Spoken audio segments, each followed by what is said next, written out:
The Kornet anti-tank missile system, developed by the Shipyunov Design Bureau of Instrument Making, part of the High Precision Weapons Group, is capable of taking out tanks and other armored targets, including reactive armored vehicles.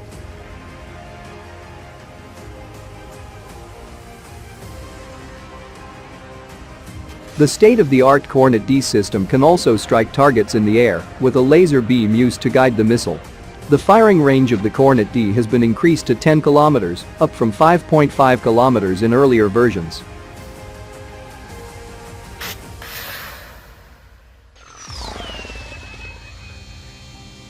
Recently, an image has resurfaced on social media showing vulnerabilities of the American-made M1 Abrams tanks, with instructions on where to hit the tank and using what weapons.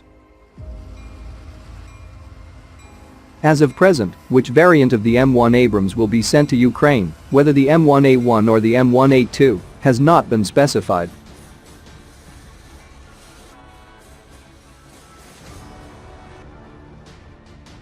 The Kornet D1 anti-tank guided missile uses missiles with a longer range in the Airborne Forces version. A missile with a dual-heat, high-explosive anti-tank warhead can hit a target up to 10 kilometers away, while a thermobaric warhead can perform this task up to 8 kilometers. The second missile can hit low-speed aircraft.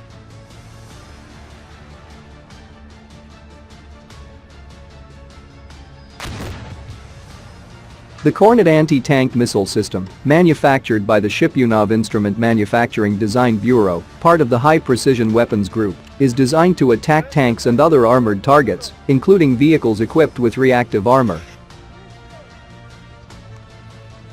The advanced Kornet D system is also capable of striking aerial targets. Missiles are directed by laser beams. The firing range of the Kornet D anti-tank missile system has been extended to 10 kilometers, while the previous version had a firing range of 5.5 kilometers. As previously reported, the Kornet D1 anti-tank missile system is capable of striking 2 different targets at once and providing automatic fire. The Kornet D1 is being developed for 2 types of carriers: the wheeled chassis of the Tigr-M armored vehicle and the tracked platform of the BMD-4M airborne infantry fighting vehicle. The Kornet D1 has been engineered for the Air Force's anti-tank artillery squad. To note, apart from domestically, Kornet is also recognized abroad. Serbian President Aleksandar Vučić called Russia's Kornet anti-tank missile system the best in the world, adding that the system that can be operated by people or installed on multiple vehicle platforms is better than the US's Javelin anti-tank missile system.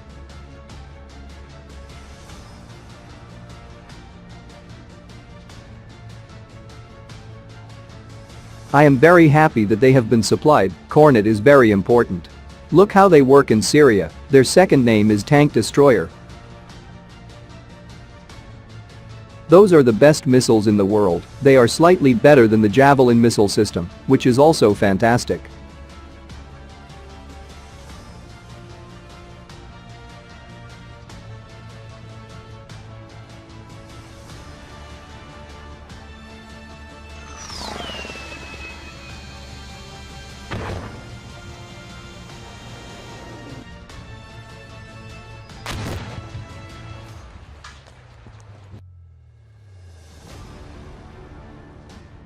On the other hand, Abrams tanks repeatedly demonstrated their vulnerability during the hostilities in Iraq, the expert pointed out.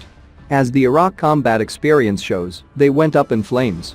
The tank turret was pierced by a 100mm armor-piercing blunt-nose projectile fired by a T-55 tank.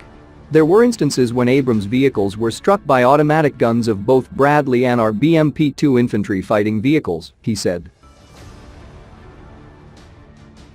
Instances are also known when the American tank was destroyed by the first Soviet modifications of T-72 tanks firing old shells that were withdrawn from operational use even before the Abrams concept was devised, Suvorov said.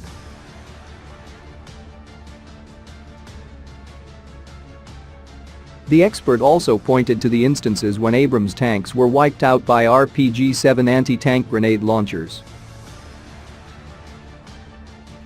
An extra power plant installed in the rear part of the turret to power modern electronic systems is another weak point of later American tank modifications, the expert said.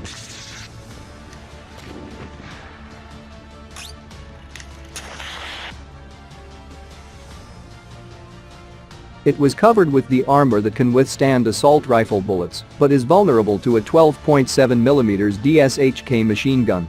It was hit by a DSHK, and its motor was smashed, oil and fuel went ablaze and spilled down to the main engine located below.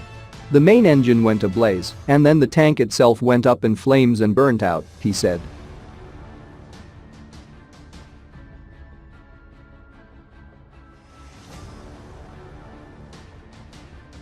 The American tank almost has no chances if it engages in a duel with Russian tanks, the expert said. If an Abrams emerges of a long distance, a T-72 or a T-90 crew will fire an anti-tank missile, and we can say that the Abrams will even have no chance to fire a shot, as its range of fire won't allow it to do that, he explained.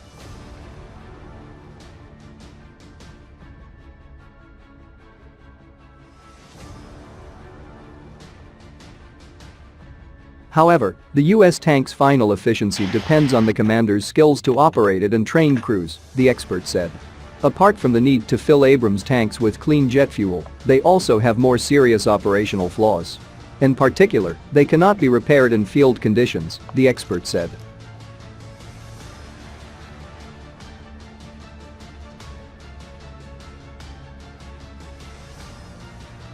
Repairs are a major problem. If something breaks down in the power plant, it has to be pulled out of the tank, taken to a special repair workshop with skilled personnel, disconnected from the gearbox, and only then repaired, Suvorov said.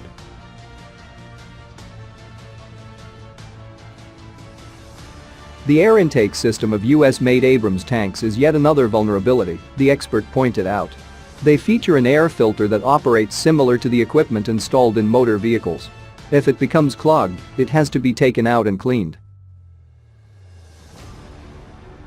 Meanwhile, all of our tanks are equipped with cyclone dust collectors that are quite smart devices, the expert said, adding that an Abrams filter sufficed for just 15 minutes of the tank's movement along dusty terrain during the Iraq campaign.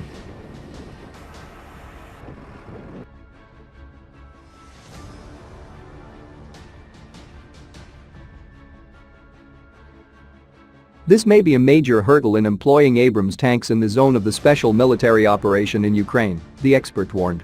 It is still possible to operate in winter, but summer in Ukraine is quite dusty, he said. The Abrams rate of fire falls after the first 3 or 4 shots due to its separate loading system. Secondly, its principle in the American vehicle is inferior to that in other Western tanks and will further cut the crew's efficiency, the expert pointed out.